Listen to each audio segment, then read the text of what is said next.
Mais il y a la réalité et la vérité. Donc nous sommes dans la vérité. Oui, bonsoir très chers internautes, vous qui nous suivez de partout. Donc c'est votre télévision, Visa TV. Nous ne voulons pas marcher dans les mensonges, donc, car la vérité affranchit, la vérité libère. Donc sans plus tarder, nous allons vous balancer ce que nous avons pu quand même récolter pour le 21 décembre à Paris. Et vous allez voir comment les combattants congolais du monde entier étaient au rendez-vous pour dire non à la musique congolaise, une musique corrompue, pour dire non au régime d'occupation d'Hippolyte Kanambe alias Kabila, pour dire non au système imposé au Congo pour le pillage systématique des ressources naturelles. Sans plus tarder, vous allez voir plusieurs personnes, il y a beaucoup d'appelés, mais peu d'élus. La libération, nous les prophétisons cette année. Donc, Ingeta, Ingeta, Ingeta, suivons ensemble, c'est votre humble serviteur, Gali ambassadeur.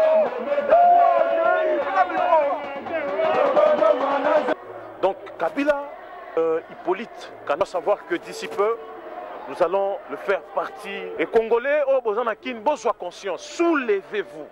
Mais le problème est que les gens peuvent prendre conscience, mais entre Bisso et Bisso, dans la diaspora, compromisser ça ma casse. Après, sincérité, ça Bon, c'est vrai que sincérité, ça pose problème, mais mon frère, dans tout combat, il y a toujours eu des traîtres. Il y a toujours eu des trahisons. Mais... Non, oui, je serai, non, mais je ne serai pas ici. Moi, je serai traître. Je ne serai pas ici. On paye personne ici. Hein. Au moni nengo zaboy. Au moni nengo yeboy. Bah, 500 km. Ah, c'est bien. Ok.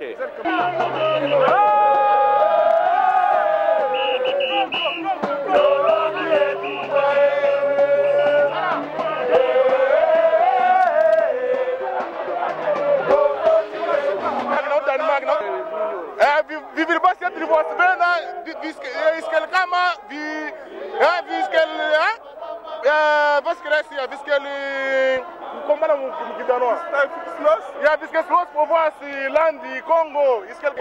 là jusqu'à la libération de notre pays. On est là. Ouais. Non, mais dans victoire, il y a peuple congolais. Et puis ça, il va en Bazopola, mais on dit matin, concert, et ça, on a reçu à Paris. Donc, victoire, la dernière, on a président de la République, M. Etienne Tshisekedi de Moulumba. On peut s'impérium, mais. Donc, Colombie que Kabila dégage. Posa la place ici. Mboka wana eza mabele na biso. Oyebaka yango ke no. Donc, on met Mayoti na souka. Une victoire pour les combattants. Et cette victoire-là, je transmets cette victoire au peuple congolais. Des idées handicapées non plus. On veut des gens qui sont prêts pour nous bunda. Ceux qui sont handicapés dans le journalisme. Merci beaucoup. Passez le message. Le peuple congolais a comprendre que les Kamama Bélé va s'arranger dans le côté.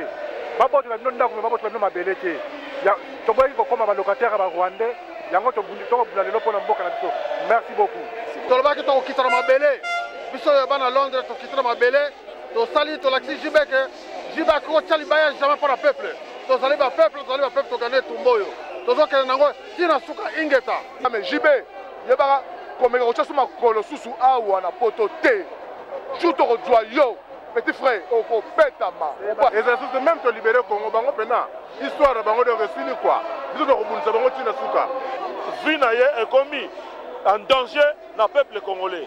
À mon peuple oyo et sangani pour naye ayeba keja liwana ye akufa kolonini. Peuple congolais ba diaspora nyonso tout ya monde ba yé awa pour na ko protester makambo so le kana Congo. De Gaulle a katisanga na Londres na 11 personnes na ye moko 12e et résultat nango emonana. Balingi bayeba ke baza déjà infiltré. OK. Na bango moko ba ministre mususu baza na biso. Est-ce que vous êtes sincère dans la déclaration na yo? Elle est très sincère puisque Nazali le père de la résistance. Ah bon? Ouais. Oui, puisque tout le monde a compromis belé na kati ya combat oyo. Wana ezali poso ya libanda fota la biso na kati po yeba makambo na biso. Ok, merci. Ingeta. Ingeta. Kabila a vendu notre pays aux Rwandais et aux Ougandais et nous ne voulons pas un Congo divisé. Le Congo doit rester unique et indivisible. Donc vous refusez la balkanisation? Je refuse la balkanisation avec force. Tous les accords qu'ils ont signés, ce n'est pas au nom du peuple congolais. Pas de balkanisation et le changement politique. Le changement politique pour que cette action, ces actions soient portées au Kinshasa. Ingeta avec le Congo, unique et uni. Et l'on a vu que non, Hippolyte Kanambe doit dégager dans notre pays. Toboyi imposteur. Tolingi musique est raté, une nouvelle ordre pour la nuit. Musique de distraction. Dans un lobby, on a la salle de musique. Merci, nous avons la raté. Ah, yobo yobarango, chance. Au monde du fongo là. Au musique est bête, au monde du fongo là, on a. Oui, regarde. On a un fongo là, mais malheureusement la bango. On met la minute de fongo là, la zone où on a un fongo là, on a une monanité zéro bunga. Dis-moi que le fongo là, on a la fongo là, on a une bête. Mais le col de monanité, on ne bête jamais. Bazalaka wana. Bana respect ba congolais, ba poli, balingi bisote. Ba mon avis, et la musique. Mais non. Fils de musique, il y a des choses plus importantes par rapport à la musique. Merci. Merci. Qu'en 1935, quand l'Italie de Mussolini avait attaqué l'Abyssinie, actuellement l'Éthiopie, du Négus, Haïlé Sélassié, le représentant de la petite république noire d'Haïti, du nom d'Alfred Nemours, s'était exclamé du haut de la tribune de la Société des Nations à Genève. Il a dit ceci: craignons tous d'être l'Éthiopie de quelqu'un. Alors, les grandes puissances doivent savoir que la forme imagée qui a été utilisée est celle-ci. À force d'arracher le drapeau de la Société des Nations, il ne restait plus rien. Paris quoi, donc JB, tu as la salle que non, c'est un parisien. Tu as un peu de commettre, non, avec Yuma. Yuma, papa, tu as un moment, tout ça va venir, bon, on va comprendre quoi. Il y a un Congolais, il y a un Congolais, il y a un Congolais. Tu es à Paris. Ingeta toujours. Ah, on peut être. Tout le monde est. JB, il y a un laxaké, il y a ça mobile. Mais il soutient quand il y a avant, non? Natika ko soutenir, il y a un appel au Ghana bien. Natika ko soutenir, il y a. Comment on a maman? Comment on a Marie la tendresse? On a autre Hollande. Hollande. Oui. On peut aller pour le son de ce Libanda. Donc négligé, premier pâté. Nous faisons un pas vers les progrès. Mais le problème, c'est que les gens sincères, après, et comme la compromission. Oui, les Kamouté, mais il y a une minorité divine qui est la majorité humaine. Il y a 12 personnes, les 10 sur 12 attributs, mais 2 personnes, Caleb, si Dieu nous est favorable, donc allons avec la minorité sincère, qui est la majorité hypocrite. Moi je déteste les hypocrites. Merci beaucoup. Il a encouragé nous. Il faut que Kenel Bosso, ça a déterminé pour les mater.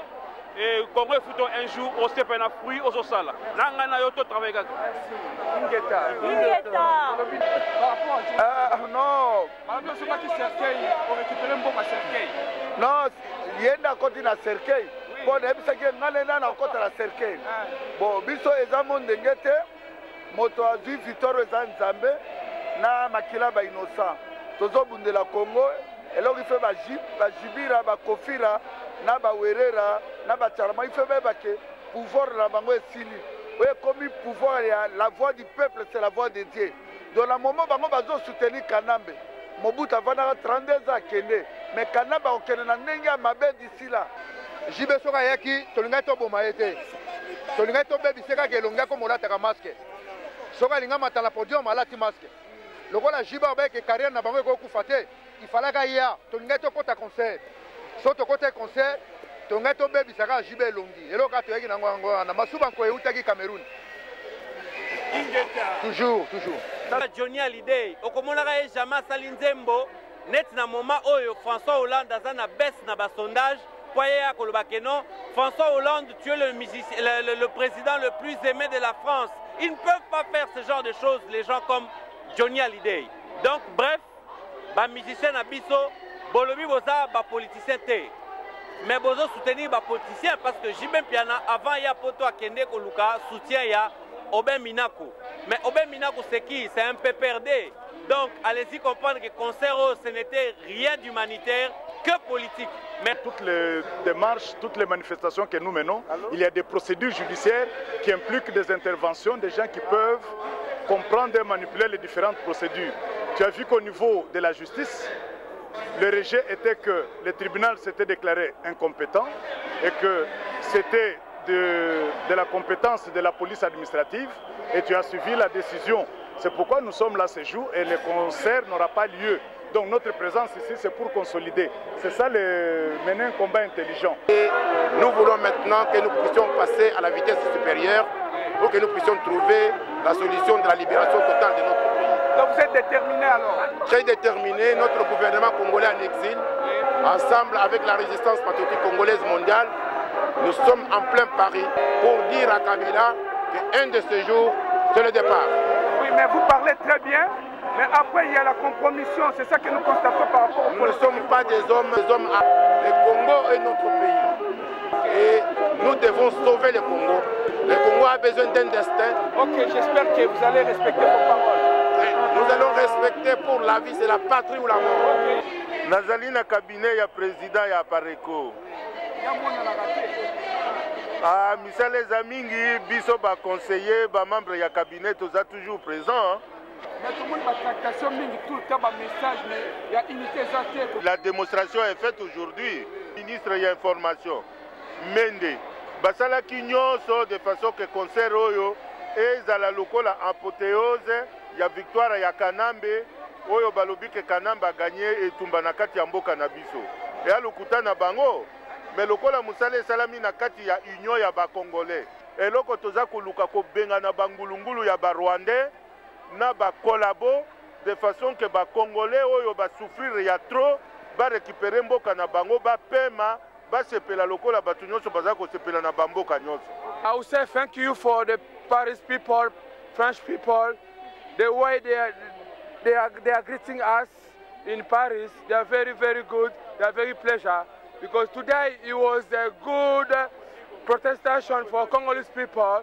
They say only thing they say, Kabila must go, must liberate Congolese people. Congolese people need to be freedom is in country. Thank you. Je m'appelle M. Longa, Fouamba Fanfan. Je suis le secrétaire général de l'ARP. C'est le mouvement du général Benoît Faustin Mounene dans l'armée de résistance populaire. On n'entend plus parler du général Mounene. Il a disparu. C'est peut-être toi qui n'entends pas parler du général Mounene. Oui. Travail. Oui. Ouais. Bon, jusqu'à ça, quand on va voir les résultats. Nous nous battons contre un régime dictatorial, un régime militaire qui a muselé toute une population et même les pays voisins. La libération du Congo risque d'être la libération de toute la zone Afrique des Grands Lacs. Mais vous parlez très bien, mais on trouve que les gens ne sont pas sincères. Comment vous parlez bien après, vous n'êtes pas sincère? Ça signifie quoi? Je ne suis pas sincère. Je t'ai dit que Mounene va frapper demain?